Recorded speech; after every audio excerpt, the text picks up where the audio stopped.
आप में कितने लोग हनुमान चालीसा पढ़ते हो? पक्का याद है वो कौन है? पूरी धरती उसके गुण रहस्य को समझ नहीं पाती है। और रोज हनुमान चालीसा, मैं रोज बोलता हूं कि चालीसा ऐसे पढ़ने का ही नहीं है।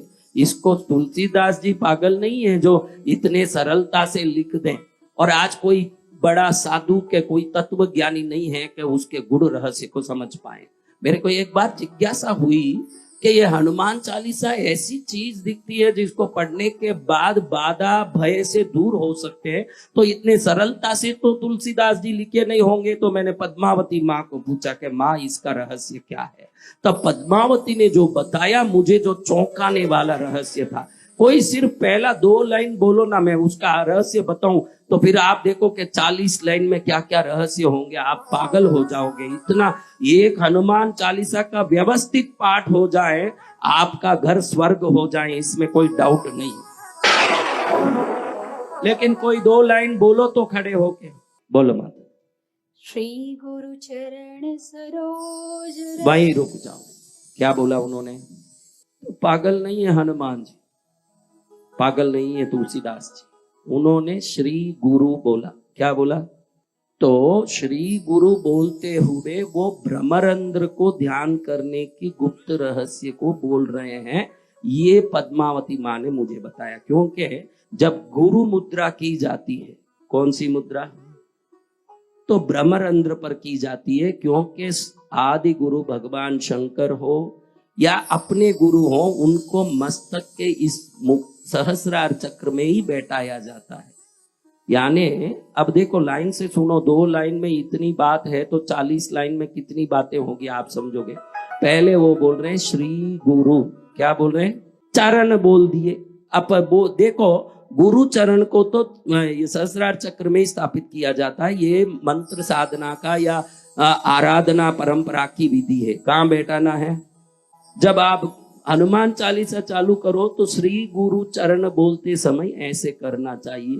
फिर उसके बाद तुलसीदास जी को, किनको? ऐसे करके करोगे क्या?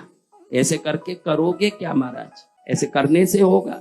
बड़े चातुर्य से तुलसीदास जी ने उस गुप्त रहस्य को सबसे छुपा दिया कि ऐसे गुरु चरण बोलो तो पहले अपने गुरु को याद करो। खाली बोलते, आज देखो, आज तक लोग श्री गुरु चरण सरोज रज निज मन मुख बोलते ही जाते, लेकिन कभी ये नहीं सोचा कि मैं गुरु चरण बोलूं तो उधर रुक के पहले मेरे गुरुओं के चरण को तो ध्यान कर लूं। और एक चरण नहीं है उसमें एक चरण नहीं है। श्री गुरु चरण बोलो, पहले अपने गुरु को याद करो। फिर जो लिखे हैं वो तुलसीदास जी को स्मरण करो, उनके गुरु नरहरिदास जी को स्मरण करो, और हनुमान जी को स्मरण करो जो इस पूरे चालीसा के नायक है। फिर उनके गुरु सूर्य को नमस्कार करो। फिर इन सब के गुरु भगवान रामचंद्र को नमस्कार करो, नारायण को नमस्कार करो। इतना करने के बाद आगे हम कहते हैं सरोज रज। क्या कहते हैं? अरे क्या तुलसीदास जी इतने अविवेकी होंगे? इतने बड़े रामचरितमानस लिखने वाले हैं, जो श्री गुरु चरण लिख दिया, रज लिखने की क्या जरूरत है? यहां जाने के बाद रज लिखते हैं तो पद्मावती माँ कहती है, बेटा वसंत विजय, रज इसलिए लिखे हैं तुरंत तुझे मूलाधार चक्र में जाना चाहिए। क्योंकि रज यानी मट्टी, मट्टी यानी पृथ्वी तत्व, पृथ्वी तत्व यानी मूलाधार चक्र। वहां से ये चालीसा शुरू होता है। क्या होता है? ये चालीसा श्री गुरु चरण सरोज रज बोलते हैं तो रज यानी मूलाधार चक्र। क्या सा चक्र है? पहले आप कौन से चक्र में गए? सहस्रार में गुरुओं को याद किया, अपने गुरु को याद किया। श्री गुरु बड़ 2 मिनट में सब पढ़ रहे हैं, ऐसा नहीं। तो कितनी बार पढ़ा महत्व नहीं है, तूने किस ढंग से उस चालीसा में अपने मन को स्थिर किया, ये महत्वपूर्ण है। तो अब तू श्री गुरु चरण बोलते ही ऐसे कर, और ऐसे करके फिर बोल, अपने गुरु को प्रणाम कर, तुलसीदास जी को प्रणाम कर, उनके गुरु नरहरिदास जी को प्रणाम कर, हनुमान जी को प्रणाम कर, उनके गुरु सूर्य को प्रणाम कर, इन सब के ऊपर रामचंद्र जी को प्रणाम कर। और रामचंद्र जी जिस मूल रूप से प्रकट होके आए हैं उस नारायण जी को प्रणाम कर। अब कहे कि भाई सरोज रज, क्या कहना? अब तू अपने मूलाधार चक्र का ध्यान कर। उस समय रज बोलते ही, यानी तेरे चक्र को जगाने के लिए वो पहला 2 लाइन तुलसीदास जी ने दिया है। किस लिए दिया है? तेरे चक्र नहीं जगेंगे तो कोई देविक शक्ति तेरे तक पहुंच पाएगी? तू ऐसे ही चिल्लाता रहे जिंदगी भर, हनुमान चालीसा पढ़ता रहे, क्या कोई चालीसा ऐसे फल दे सकेगी? जो जागृत नहीं है उस आदमी में, सोए हुए के मुंह में हलवा डाल के क्या करोगे महाराज? तो तुलसीदास जी पहले जगाते हैं फिर हलवा डालते हैं।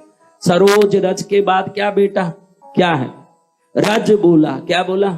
रज यानी मट्टी, मट्टी यानी पृथ्वी तत्व। पृथ्वी तत्व कहाँ है शरीर में?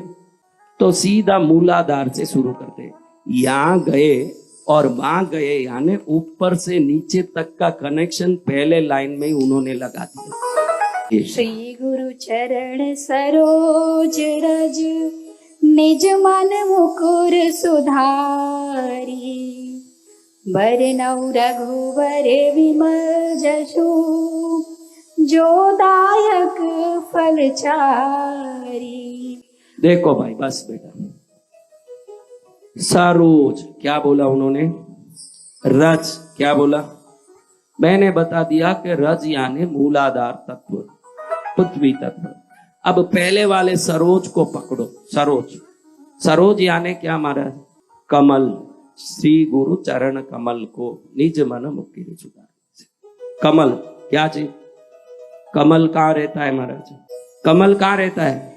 तो वो पहले आपके विकारों को समाप्त करने के लिए जल तत्व वाला स्वादिष्टान चक्र को उधर सूचित करते हैं, सरोज बोलते, और मूलाधार को वो सूचित करते हैं निज मन।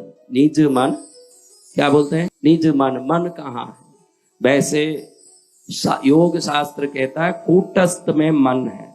क्या कहता है?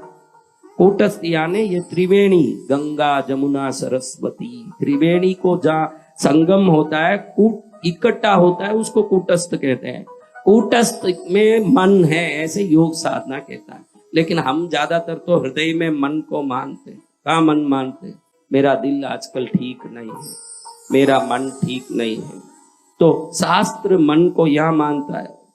तो निज मन कहते समय स्वादिष्टान, मूलाधार और सहस्रार को पूरा करके सीधा अनाहत पर आते हैं तुलसीदास जी।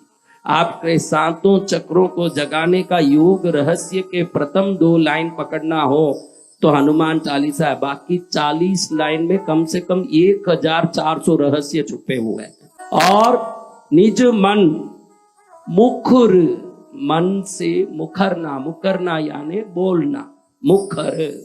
मुकर बोलते हैं तो उस समय विशुद्धि चक्र को याद करके वर्णहूं, क्या?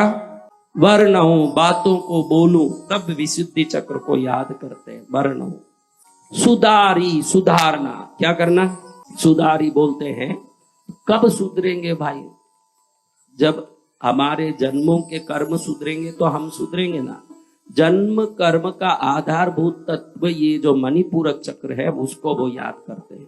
आपके सातों चक्रों में जो दायक फल चारी जब बोलते हैं तो चारों फलों को देने वाला कूटस्थ, हमारी आज्ञा बुद्धि को, हमारे चित्त अहंकार मन के कूटस्थ को बोल के आज्ञा चक्र को बोलते हुए 2 लाइन में सहस्रार, मूलाधार, स्वादिष्टान, मणिपूरक, अनाहत, विशुद्धि और आज्ञा को जगा के ही आगे चालीसा का शुरुआत करते हैं तुलसीदास।